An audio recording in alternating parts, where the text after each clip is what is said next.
I was 15 when my mom remarried. I remember the day so clearly. She was glowing with happiness, like she finally found someone who would treat her right.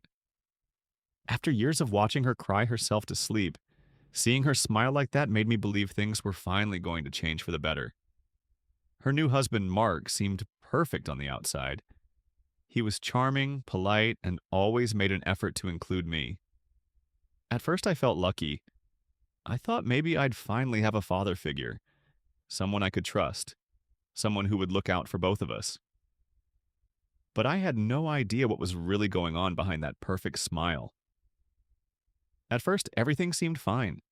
Mark made breakfast on weekends, took us out for family dinners, and even helped me with my school projects. He told my mom he wanted to help raise me like I was his own daughter. I didn't realize how carefully he was building my trust. He made me feel seen, like I finally had someone who cared. But little by little, things started to feel off. He began acting differently when mom wasn't around. Small things at first. He'd make strange comments, give me looks that made me uncomfortable. I'd brush it off, telling myself I was overthinking. He was just being nice, wasn't he? As months went by, I started noticing cracks in their marriage. My mom became quieter. She was tired all the time, distracted. She started asking me if I noticed anything weird about Mark's behavior, but I didn't know what to say. I didn't want to hurt her. She had been through so much already, and I didn't want to be the reason her new happiness fell apart. But deep down, I could feel something wasn't right. The man who once felt like family slowly started to feel like a stranger. One night, I came home earlier than expected. I walked through the door and heard hushed voices. Mark was on the phone, pacing in the kitchen. He didn't notice I was there. What I heard next changed everything. He wasn't talking to a friend or even a coworker. He was talking to another woman, and not just talking. He was confessing feelings, making plans, saying things that no married man should ever say. My heart dropped. I stood frozen in the hallway, every memory flashing through my mind. This man, who had claimed to love my mom and care for me, was living a double life. I didn't know what to do. Should I tell my mom and break her heart? Should I confront him myself? I felt sick, betrayed, and trapped all at once. I wanted to scream, to cry, to pretend I hadn't heard anything. But I had. And once you hear something like that, you can't unhear it. That was the moment I realized Mark wasn't the man he claimed to be. He had fooled all of us, and what happened after that, I never saw coming. I didn't sleep at all that night. I kept replaying the phone call over and over in my head, trying to make sense of what I'd heard. Mark had sounded so comfortable, so familiar with the woman on the other end. He wasn't hiding who he really was in that moment. He was showing it, and I just happened to catch it. The worst part was knowing that my mom had no idea. She was probably upstairs, already asleep, dreaming about a man who didn't truly exist. The next morning, I watched him like a stranger would. Every smile he gave my mom felt fake now. Every kind word sounded rehearsed. I wanted to scream at her, to tell her to open her eyes, but I couldn't. Not yet. I needed more than just a phone call. I needed the truth. And part of me didn't even want to believe it. I kept hoping maybe I misunderstood something. Maybe it wasn't what it sounded like. But deep down, I knew. Something was definitely going on. I started paying closer attention. Mark was always working late, sometimes 3 or 4 nights a week. He'd come home tired but never stressed, with no real stories about work. Just vague excuses and quick changes of subject. My mom would accept it, though I could tell it was starting to wear on her. She'd sit at the kitchen table some nights, just staring at her tea like she was trying to connect dots that didn't want to line up. A few weeks later, I noticed something strange. One night, Mark left his phone charging in the kitchen while he took a shower. It was the first time I'd seen him away from it for more than a minute. He was always protective of it, always keeping it close like it held secrets, which apparently it did. My hands were shaking as I picked it up. I didn't want to look, but I had to. My heart was pounding so loud I was sure he'd hear it from upstairs. I didn't need to dig deep. The messages were right there. Flirty texts, long conversations, pictures. There were even saved contact names that didn't match the tone of the messages. He was clearly hiding multiple things. I felt like I was going to throw up. It was worse than I thought. This wasn't just a one time thing or some emotional connection gone too far. Mark was actively living a lie, and he was doing it so smoothly, so confidently, that even we, his family, had no clue until now. I backed away from the phone just as I heard the shower turn off. I barely had time to put it back and pretend nothing happened. My mind was racing. What was I supposed to do now? I had the proof. I knew who he really was. But exposing him would mean shattering the fragile peace my mom had finally found. Was I ready to do that? Could I carry this secret any longer? I didn't realize it then, but the moment I saw those texts, everything changed. It wasn't just about cheating anymore. Something about the messages, the names, the tone, it made me feel like there was more to Mark than just infidelity. Like this was only the surface of a much deeper lie. And what I was about to uncover next would leave me questioning everything I thought I knew about him and about our family. After that night, nothing felt the same. I couldn't look at Mark without remembering those messages. My mind would drift to what kind of double life he was living, who those women were, how long this had really been going on. I started noticing more. His weird reactions to simple questions, the way he'd lock his phone the second someone walked by, how he'd leave the house without saying where he was going. He had answers ready for everything, but none of them ever felt real. At the same time, my mom was starting to sense something too. I could see it in her eyes. She was more distant, more on edge. One night, while she was folding laundry, she turned to me and asked, "Do you think Mark's been acting different?" I froze. I didn't know what to say. I wanted to scream yes, tell her everything, but I didn't. I just nodded and said, "A little." She looked back at the clothes and didn't say anything else. But from that moment on, I knew she was watching him, just like I was. A few days later, I ran into someone at school that I hadn't seen in a while. Emily. She used to be one of my closest friends, but we drifted apart after my mom got remarried. We started catching up, and in the middle of our conversation, she said something that made my stomach twist. "Is your stepdad still working at that tech place downtown? I swear I saw him last week, but not at work." She hesitated. "He was with someone. It didn't look like a work thing." I asked her to tell me everything, and she did. She'd seen Mark at a coffee shop with a woman who clearly wasn't my mom. They were sitting close, talking like they knew each other well. It wasn't just a casual meeting. I knew right then Emily had seen him with one of the women from the messages. I thanked her, trying not to let my panic show. That night, I told myself I needed to dig deeper. I started going through Mark's laptop while he was asleep. I knew the password. He once bragged about how clever it was. It didn't take long to find more evidence. Emails, saved pictures, even receipts for hotel bookings. I was shaking the entire time. I wasn't just a kid anymore, I was the only person standing between my mom and the truth. But then I found something I wasn't prepared for. One of the emails wasn't from another woman, it was from someone warning Mark. The subject line said, "She's getting suspicious." The message was short. "You need to be careful. If your wife finds out, it's over for both of us." That was when I realized this wasn't just about cheating. There was something bigger happening. Someone else was involved, and they were scared of being exposed. My heart was pounding. What were they hiding? What did they mean, "it's over for both of us"?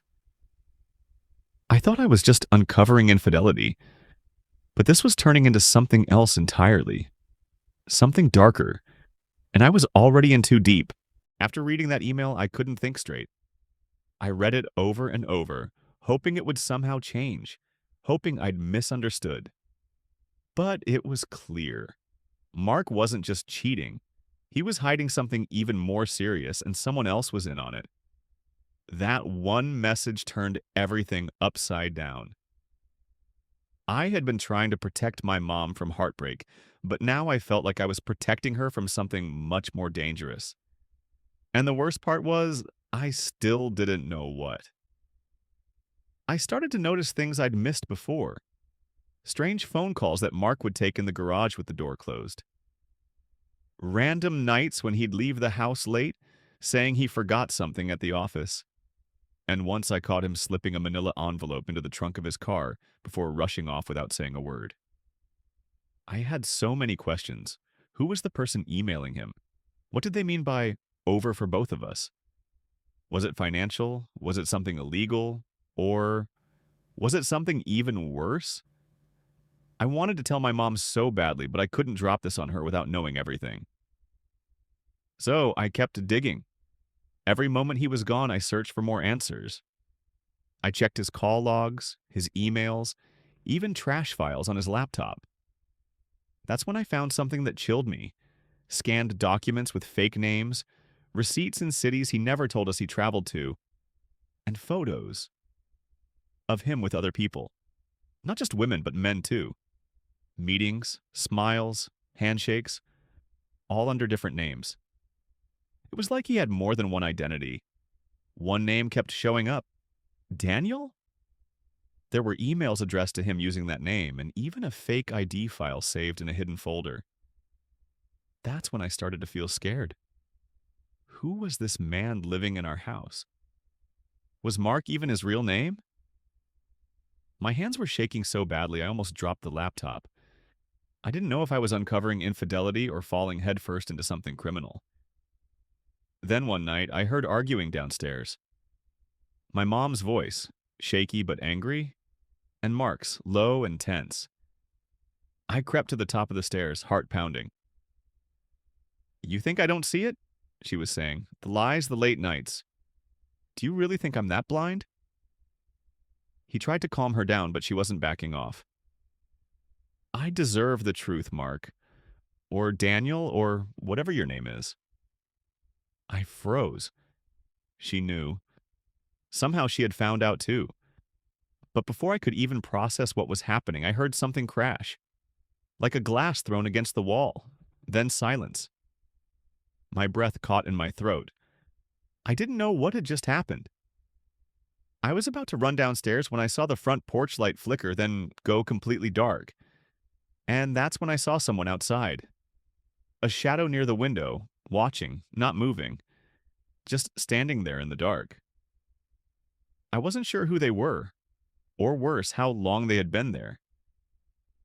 But I knew one thing for sure, this wasn't just a family falling apart anymore. Something else was at play. Something that had been hiding in plain sight, and I was right in the middle of it. I stood frozen at the top of the stairs, heart racing, eyes locked on the shadow outside the window. It didn't move, but I could feel it watching. My mom and Mark were silent now. I didn't know if they were even still in the living room. My instincts screamed at me to hide, but I couldn't stop staring at that figure. Then, just as quickly as it appeared, it was gone, slipping into the night like it had never been there at all. I slowly made my way downstairs, trying not to make a sound. The living room light was still on. My mom stood near the couch, shaking. Her eyes met mine, and for a second, I saw something I'd never seen in her before. Fear. Real fear. Mark was standing on the other side of the room, jaw clenched, fists tight at his sides. No one spoke. The silence was heavier than anything I'd ever felt. "Someone was outside," I said quietly. Mark turned to me, eyes sharp. "Did you see their face?" I shook my head. "Number just standing there." He looked at my mom, then back at me. "Go lock the back door, now." I did what he said, but every step felt like I was walking deeper into something I didn't understand. When I came back, the tension in the room hadn't changed. My mom looked like she wanted to ask 100 questions, but Mark beat her to it. "Have you gone through my stuff?" he asked, voice low and controlled, directed at me. I didn't answer, but I didn't need to. He already knew. "I told you," my mom said, her voice barely above a whisper. "She's not a kid anymore. You can't keep hiding things." He took a deep breath and sat down, rubbing his face like he was trying to hold something back. Then he said something I wasn't prepared for. They're watching me. At first, I thought he meant us, me and my mom, but then he added, not you. Them. The people I used to work for. I didn't even know how to respond. Work for? Like the tech company? He laughed, but there was no humor in it. That was just a front. I was involved in something bigger before I met your mom. I thought I left it behind. Now the pieces started falling into place, but in the worst way possible. The fake IDs, the aliases, the strange emails. This wasn't just an affair or some shady side hustle. Mark had a past that was now catching up to all of us. I was a handler, he said quietly. For private clients. People who needed things done off the record. High level, no paper trails. My mom sat down slowly, as if her legs couldn't hold her anymore. You lied to me about everything. He didn't deny it. And just as the weight of those words settled into the room, the doorbell rang. 3 slow chimes. No one ever rang our bell like that. We didn't move. No one breathed. Then it rang again. Whoever was out there, it wasn't just here by chance. And somehow I knew this was only the beginning of what they wanted. The doorbell rang a third time. Slow, steady, like whoever was out there knew exactly what they were doing. Mark stood up fast, like muscle memory had kicked in, and moved toward the hallway. My mom grabbed his arm. Don't open it, she said, voice tight with panic. We don't know who it is. Mark turned to her. I do. That's all he said before unlocking the door. When it swung open, a man in a dark coat stood on the porch, alone. His face was calm, too calm. He looked Mark straight in the eyes and said, You're 2 weeks late. We warned you. My mom gasped. I could barely breathe. Mark stepped outside and shut the door behind him. I pressed my ear to the door, heart thudding. I couldn't hear everything, but I caught pieces. Words like package, target, exposure. Mark was pleading now, something I never thought I'd hear in his voice. He was promising he could fix it, that it wasn't what they thought. The man didn't sound convinced. Then there was silence. A long one. I opened the door a crack just in time to see the man hand Mark a small black envelope. Last chance, he said.